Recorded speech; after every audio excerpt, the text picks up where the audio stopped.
Hello students, आज हम करेंगे जूल्स लॉ ऑफ हीटिंग, जो डेफिनेटली आपके एग्जाम में आता ही आता है एंड आप PYQ भी चेक कर सकते हो, काफ़ी बार आ चुका है। सो स्टार्ट करते हैं बेटा। Joules law of heating.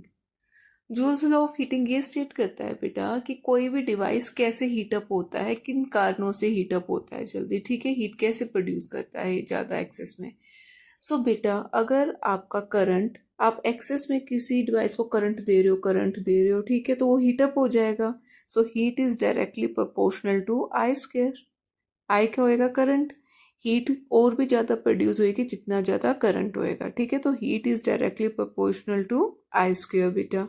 Next बेटा, रेजिस्टेंस। रेजिस्टेंस क्या है? करंट आ रहा है और आप उसको रोकने की कोशिश कर रहे हो, रेजिस्ट करने की कोशिश कर रहे हो, करंट फ्लो को रेजिस्ट करने की कोशिश कर रहे हो, तो दोबारा से हीट प्रोड्यूस होएगी। So heat is directly proportional to resistance बेटा। Okay, heat is directly proportional to current square and heat is directly proportional to resistance बेटा। थर्ड केस है बेटा टाइम।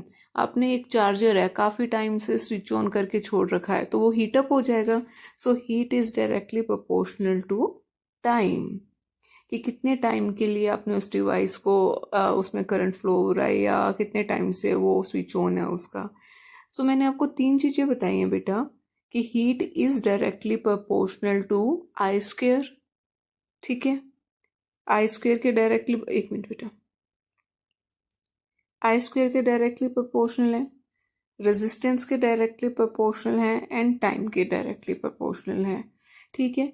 तो यही आपका जूल्स लॉ बताता है कि heat is equal to I square R and T, कि किसी भी डिवाइस में हीट प्रोड्यूस होएगी तो वो क्या क्या किन किन कारणों की होगी, कि बहुत एक्सेस में करंट फ्लो हो रहा है या उस करंट के फ्लो को रोक रहे हैं, रेजिस्ट कर रहे हैं रेजिस्टेंस, या बहुत ज़्यादा टाइम से फ्लो हो रहा है बेटा, ठीक है।